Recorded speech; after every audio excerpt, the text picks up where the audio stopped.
Hello, welcome to Bob's Dungeon. My name is Bob. I'll be your host. Back in the early 90s, the first books of the World of Darkness showed up, and it pretty much took the gaming world by storm. Started with Vampire the Masquerade, Werewolf the Apocalypse, Mage the Ascension, and so forth.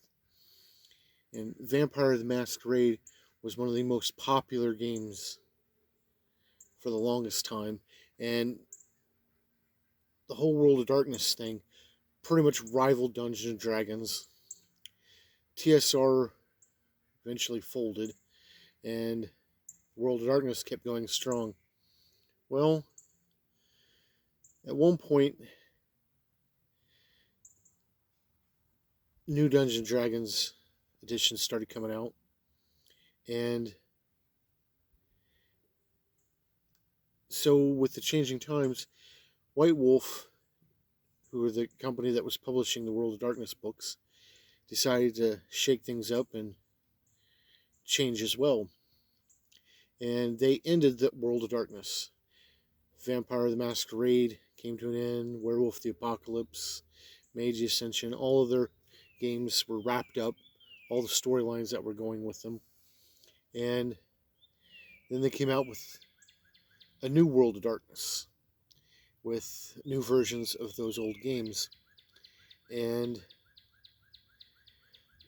for whatever reason, it didn't set well with the hardcore, diehard fans.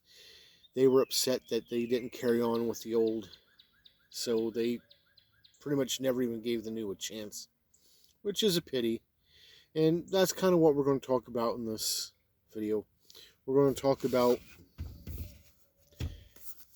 Vampire the Requiem First Edition. This book has 303 pages and a copyright of 2004. It was published by White Wolf Publishing, and all of the artwork in this book is in black and white, with a few pages with some red ink thrown in, which is pretty cool. So let's go ahead and look at that artwork. The artwork in this book is in black and white, with some pictures having some red ink thrown into the mix. But overall, the artwork in this book is really good. And it goes a long way to setting a proper mood and tone for this game. To play this game, what you're going to need is a copy of the core rules for the World of Darkness. And the way it worked was this book had all the rules to play in the new World of Darkness for character generation. And then they came out with the other core books, like Vampire the Requiem. And this book provided you with a vampiric template to put over character that you created using the World of Darkness book so that you could play a vampire. Now, I've talked about character creation for the World of Darkness and the rules in my video for the World of Darkness book, but we'll go over the character creation process real quick. The first thing you'll do is you'll pick a virtue and a vice, and the virtue and the vice is what replaced the nature and demeanor from the old World of Darkness. And in this version, it's used as a tool to help you regain spent willpower. Now, the attributes in this game are broken up into 3 categories, and there are 3 attributes per category, giving you a total of 9 attributes.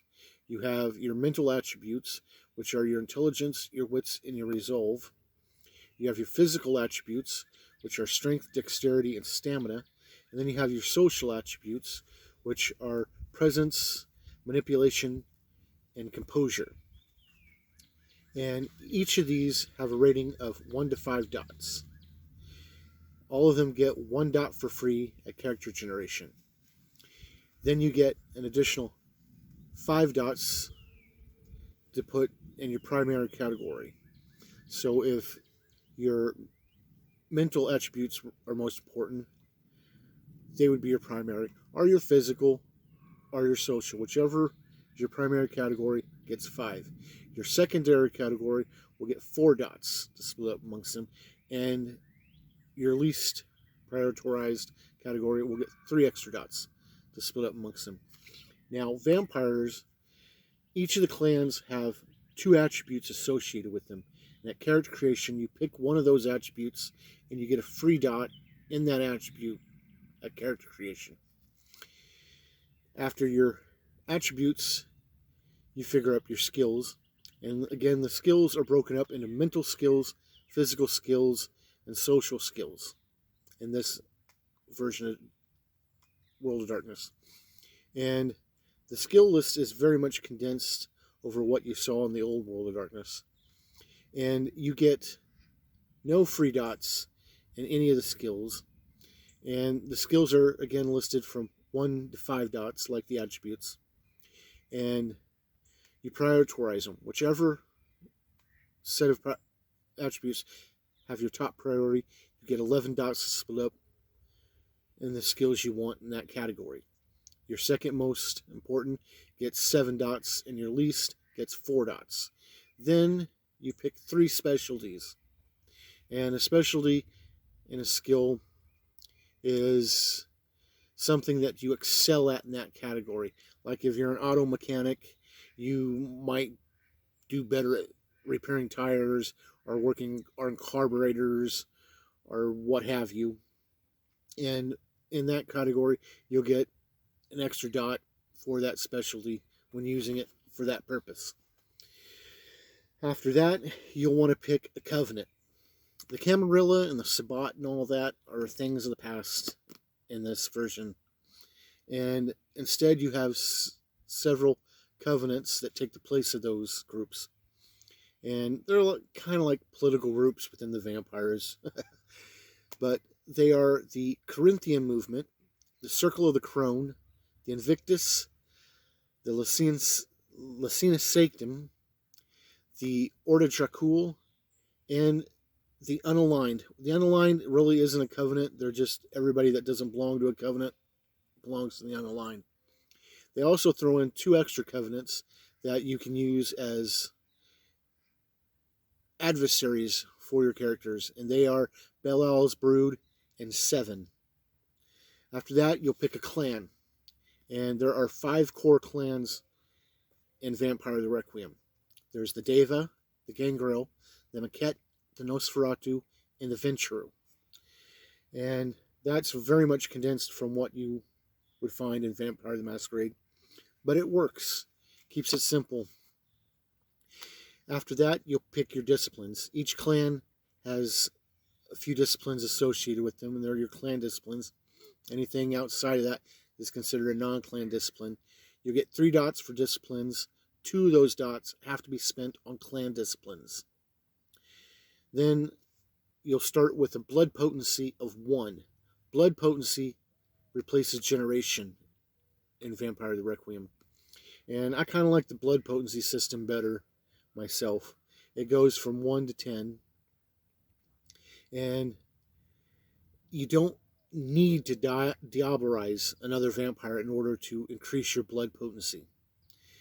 And instead, for every 50 years that a vampire is around, he'll gain 1 to his blood potency.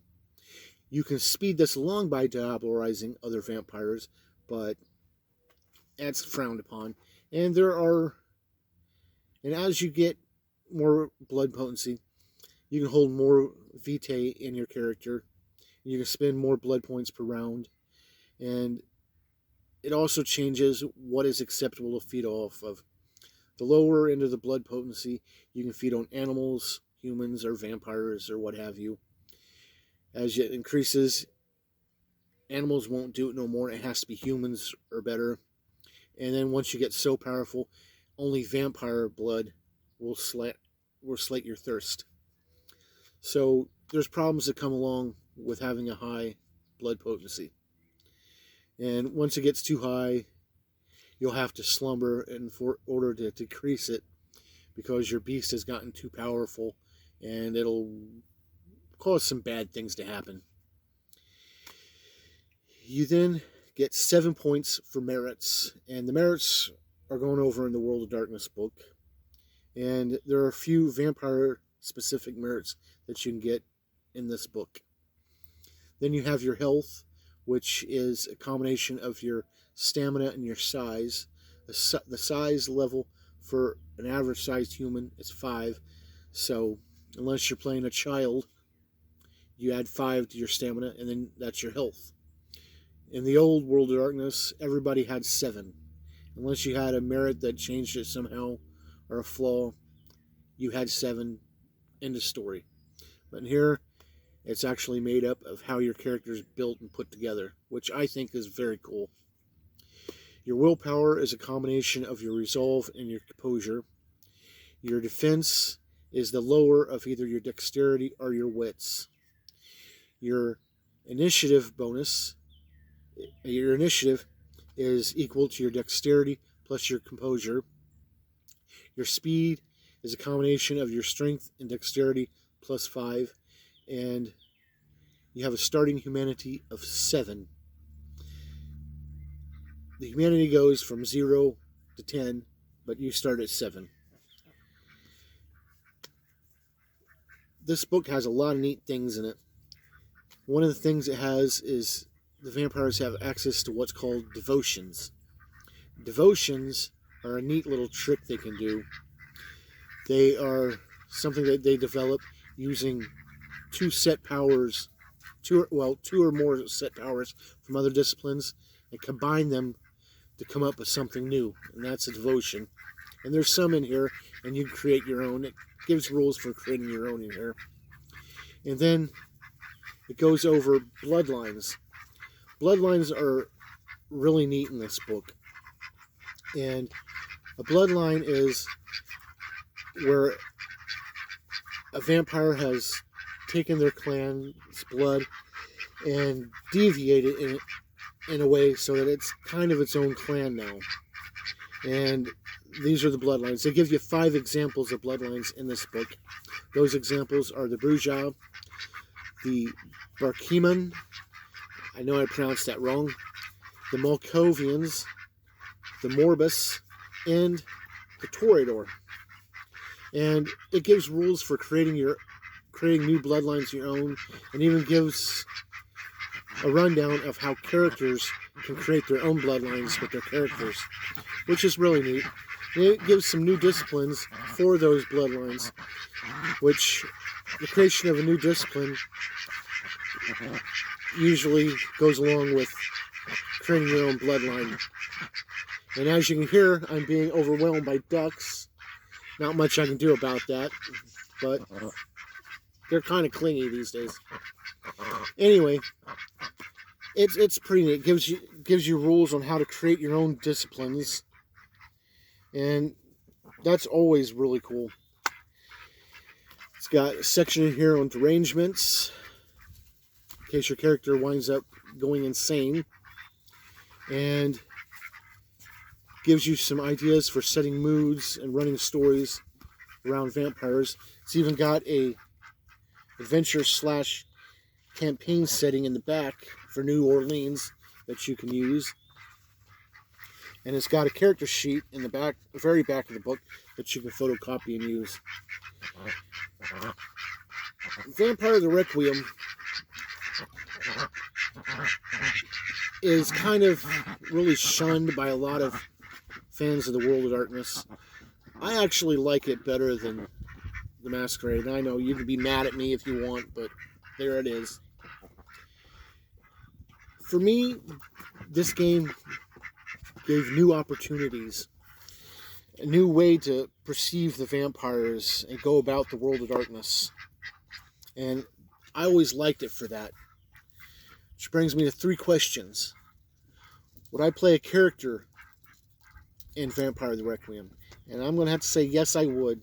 I would love to play Vampire the Requiem. Never actually got a chance to play a character in it myself. Gotten a chance to run it, but not play it. Which brings us to question 2. Would I run this game? Absolutely. I've run it a little bit, but not very much. It has been very hard for me to find players to play in it. But I would run it. Would I recommend this book? And I'm going to have to say yes. Now, a lot of people have misgivings about it and swear up and down that they hate this game. But this game has a lot to it. It gives you a different way to play vampire, and I like that. Now, if you're going to play it, I would probably recommend that you go with the second edition of it, because the second edition, I've never got my hands on a copy of it, so I can't say much about it. But in the second edition, instead of having it depend on needing the core book for the World of Darkness, all the rules for character generation and rolling the dice and everything are in the second edition book. So I'd probably go with that if you were going to get into it. And that's pretty much all I got to say for Vampire the Requiem. Thank you for joining me at a look at this book, and hopefully you'll join me next time where we'll talk about something else. Bye.